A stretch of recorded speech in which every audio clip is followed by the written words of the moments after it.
Hi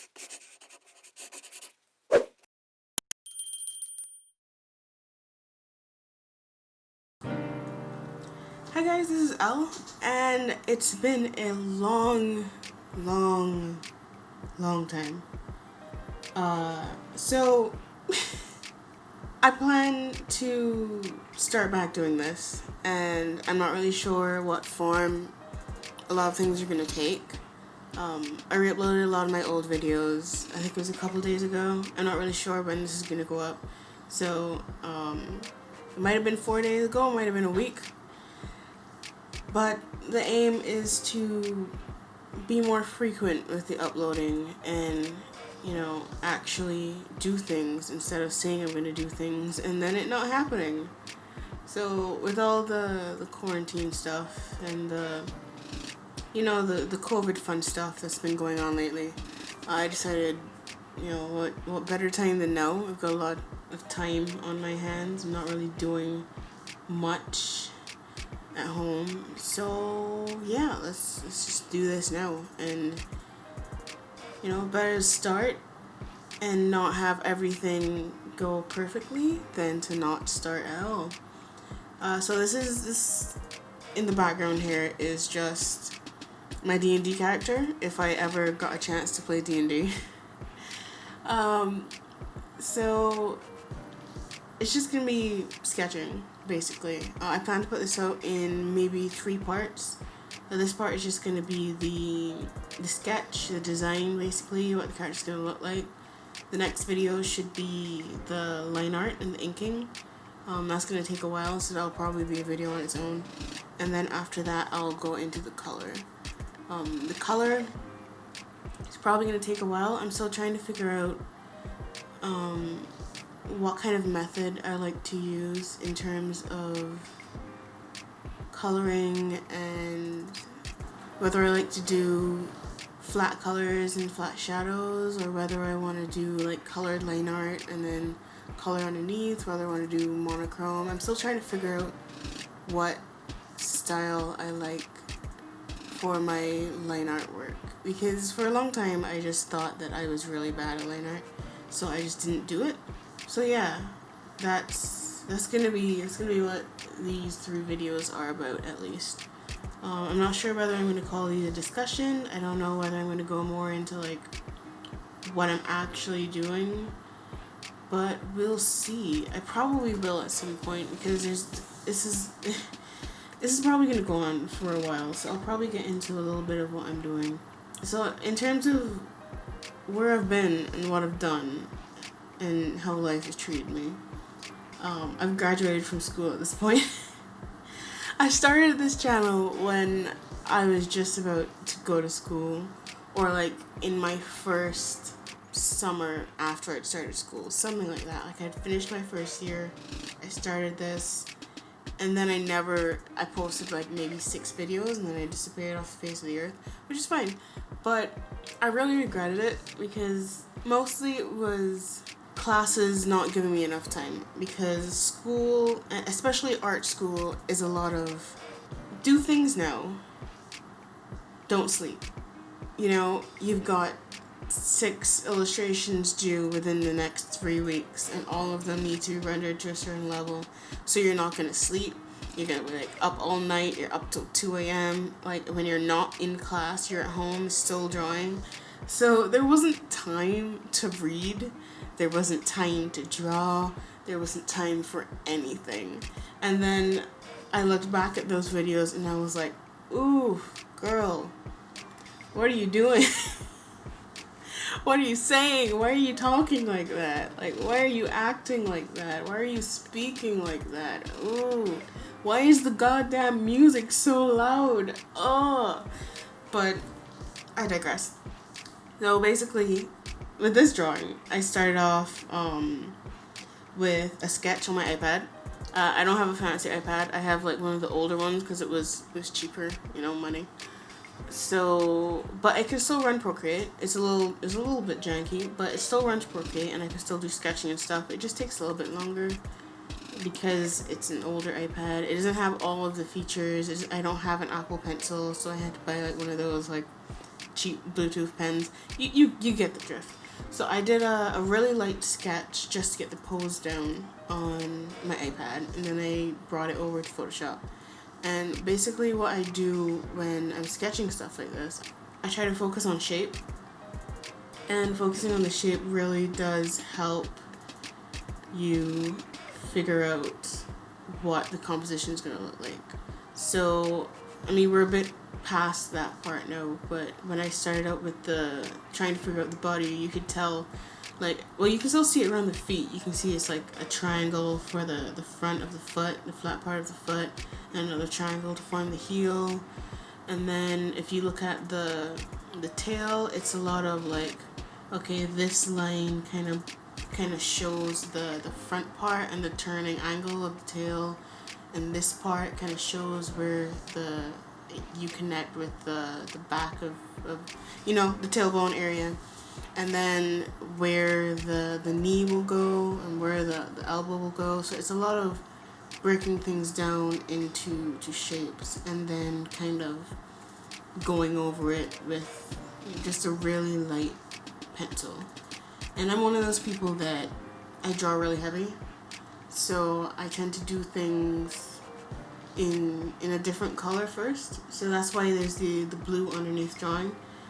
So I will do the things that are harder, the things that are a little bit more difficult for my brain to figure out on its own.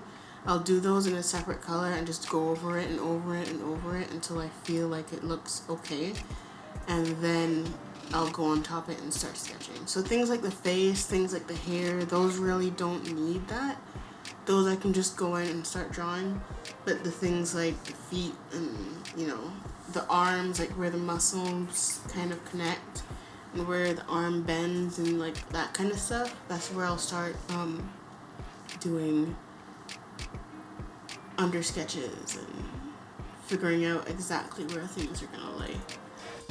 And this process works for physical drawings too, like traditional work. You can buy blue pencils and work that way, or the way that I like to do it is, buy an H pencil or a 4H or a 6H or as light of a pencil as you can possibly find, and then you just work, you figure out everything that way. Like, you get all your little tiny details in, and then you super gradually just build up to actually using a pencil that people can see. And, that's fine. Yeah, so right now I'm trying to figure out exactly where that stuff is gonna go. I guess that's one of the benefits of doing things digitally, is that you can just erase and put them on a layer. When I'm painting in like oil paints, I get really irritated because I'll paint something and then I'll immediately go like Control Z and I'm like, wait, no, this isn't a computer, I can't do that, no. Or I'll paint something and then it'll be good, and then I'll be like, oh no, I just wanna adjust just like the little bit of your eye. I just wanna give you a little lash, or I just wanna slightly adjust the angle of your lip, and then I just completely wrecked it, completely gone. And I'm like, oh man, if this was in Photoshop, I could just delete this layer and go back, or I could just close out and go back to the old file. But no, when you're painting, it doesn't work that way. End of rant. Anyways, yeah, so at this point, I'm just trying to think about values. Like, when I get to the actual inking, what am I gonna actually fill in with black? What am I gonna, leave as lines? I'm trying to make sure that what I have down as my sketch is actually accurate to what I want things to look like, because when I get to the inking, I'm so anal about everything. It takes me so long. Smashing. It takes me so long to do inking. That was just my pop filter falling over. I told you things are gonna be like taking their time, and things are gonna be like fixing themselves as we go along. But yeah, I want to make sure that my sketch is accurate to what things are gonna look like in the final version when I actually start to do my final lines. Because when I do my final line, it's gonna be sitting there for like 5 minutes just going line delete, line delete, line delete, and I want to know what that line actually needs to look like, so I'm not trying to figure things out and do a nice line at the same time. One of the things you can't see on this is that I have two screens. So I'm drawing this on my Cintiq, but I actually have a second monitor up with a bunch of reference. So the fact that I was redrawing the halberd there just now, I actually had a bunch of images of halberds up next to me. I'm redrawing his horns and his hair right now. I probably didn't have reference for that. I can't be sure. But likely I didn't have reference for that because I probably wanted to make up some fancy curly horns thing. I'm actually not sure what the final ended up looking like. But yeah, the thing I'm trying to do here right now is getting that angle correct, because the horn on our side kind of curves, it twists and then it curves back. So on the other side, it's actually kind of complicated to get the twist and the curve back because it's coming towards us, which is why I just drew those two lines so I can kind of figure out, okay, this side does out and then out, and then this side does that and then that, so I can get the reverse done properly. Yeah, and I'm pretty sure I was here for a while. I remember this taking quite a bit of time, and then I'm pretty sure I scrapped it and then changed what the horns look like. I can't be sure, but I feel like that's what happened, because it sometimes you have an idea and it's just not worth it. Sometimes it's not worth it. It's not. Sometimes, you know, getting these curly fancy horns is not worth the time that it would take, and it's not worth the stress. So sometimes you erase them and you draw a simpler horn, but that has a cooler shape, or something that's not as twisty but gives you like a nicer silhouette. You know what I mean? Because right now, yeah, they're twisty, but they're not iconic. I'm doing air quotes, but you can't see them. You can't, like, you look at them and they blend into his shape, you know? They blend into his hair. Like, if you were to black out this entire drawing, you're not gonna see those. They're kind of just there. So if I did change them, good on me. If I didn't, I might do that before I start inking. Because, you know, right now, it's so much work and it might not really be worth it. So pick your battles. How's that? How's that for a, what do you call it? How's that for the lesson of the day? Pick your battles. But man, I'm still going at these horns. Oh, come on, just give up. No, okay, no, I shouldn't say that. If there's something you want to do and you think it'll look really cool and you're having trouble with it, don't just give up. Go get reference. Don't be like me and just keep doing this over and over and over and getting angry at yourself. Go get reference and then go do it. My teacher would laugh if he's here to hear me saying to go get reference. But go get reference and then come back and do it. But this right now is not worth it, and I'm still drawing this, and this is sped up by 500%. So what am I doing? How long did I spend on this one damn horn? Knowing that I'm probably gonna erase it.